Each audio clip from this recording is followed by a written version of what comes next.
Hello and welcome back to the last movie covered for this month of Trilogy Month, where we are finally at The Karate Kid Part 3.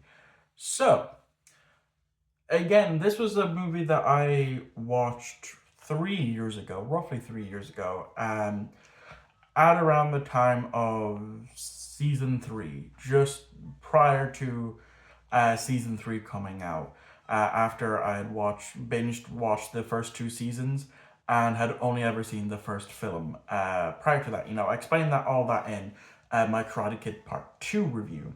Now, a lot of people don't actually like Part 3, but I think it's looked at more favorably now thanks to Cobra Kai.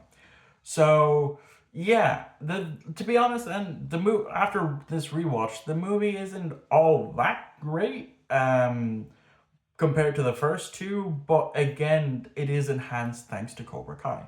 So what do I mean? Well, the movie basically takes place not long after the events of the second one when we see Daniel and Miyagi come back. But not only that, prior we do again get a recap of the first movie and the beginning of the second movie, which kind of makes it seem like the second movie is optional viewing. You're not really missing out on much if you just stick to the movies. But if you watch Cobra Kai, you do need to obviously watch part two to understand who Chosen is when he shows up in season two, for an episode or two, and then he becomes part of the primary cast after that, as a more recurring character. We see just how bad it is for John Kreese. He has no students. Cobra Kai is essentially closing down. He's been kicked from the tournament because he has been paying his dues, and he has no students to even enter into the All Valley tournament, which is shortly coming up. Um, and it's interesting that the fact that all three of these movies takes place within a year. The first movie obviously happened, and then in between the end of the first movie, we get the second movie, and then the second movie and the third movie happen.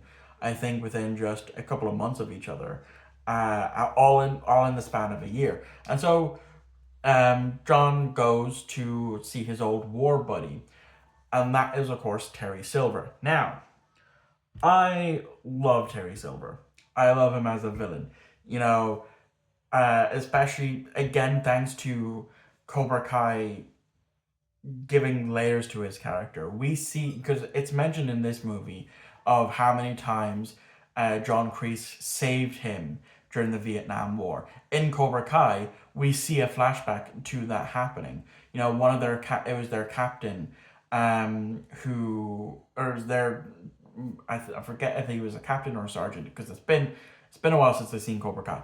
But anyway, he was the one who was trained in the Cobra Kai style, by his master, who again also appears in Cobra Kai, and he trains the two of them, and they get captured, and they're to fight over a pit of snakes, constantly, and so their person in charge being trained like that is always one, and then it was going to be between his commanding officer and Terry Silver, and that's when John steps in to fight him instead. And then just prior to, just as the fight was wrapping up, that's when the Americans come and free the POWs. But John, as of course, kills his XO, by knocking him into the snakes, prior to that, and so that's how he gets saved. And that's one of the instances of John saving Terry, and that's what's always linked them together. And so Terry, being the rich, maniacal, hooked on cocaine son of a bitch that he was, this is the late 80s we're talking about here, so these things were, common sense in terms of films. He makes mentions where at one point he could be able to dump nuclear waste without anyone batting an eyelid, but now he'd be lucky if he isn't investigated. So he decides to set up an evil plan to hurt both Miyagi and Daniel for what he did to John, and set up multiple new Cobra Kai dojos, and they're going to have their big comeback in the All Valley, and he enlists the help of karate bad boy Mike Barnes, and so on and so forth. We also get introduced to some Daniel and Miyagi. They go to start up a bonsai store because Daniel was supposed to go to college at this point, but he opts not to because he wants, after Miyagi being let go, because their old apartment where they were living has been sold, so he's out of a job. Daniel's out of a home. His mother is off back in New Jersey looking after his sick uncle, which and originally, to my knowledge, wasn't supposed to be in the script of any mention of his mother, but Rock Macchio wanted to include that scene in that to explain where she was. And it goes again with the what was going to be the love interest in this film. But Ralph didn't feel comfortable because he was 27 when he was filming this.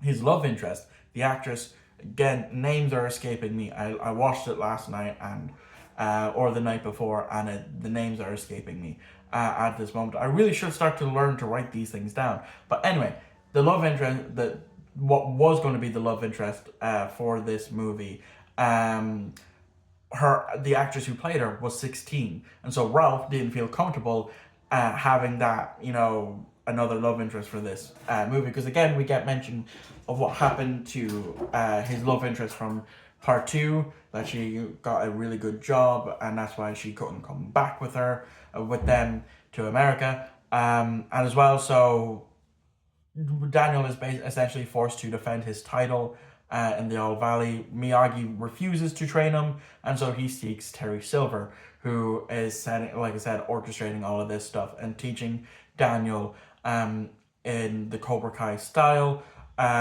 which I remember, again, not knowing about this when I was watching Cobra Kai, and then hearing that Daniel was a member of Cobra Kai. That shocked me because I hadn't seen this film. Had I seen this film, I probably would have known about that, but that was a shock to me. But then, of course, eventually, Miyagi saves him, say after Kreese, Barnes, and Terry ambush him after he breaks some guy's nose, and then we cut to the tournament. Mike is making it so that he gains a point but loses a point, gains a point, loses a point, going to sudden death, and then of course Daniel wins because that's how that goes, and that's the end of the movie.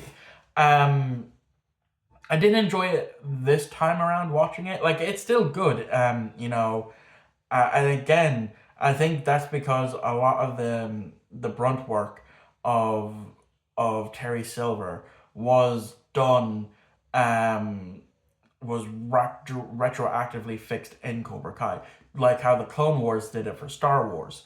Because in season 4 of Cobra Kai, one of the things that Terry Silver mentions of how he used to be so coked up, and spent months terrorizing a teenager over a stupid karate spat. I'm paraphrasing here, but I think I got it close to what he actually says.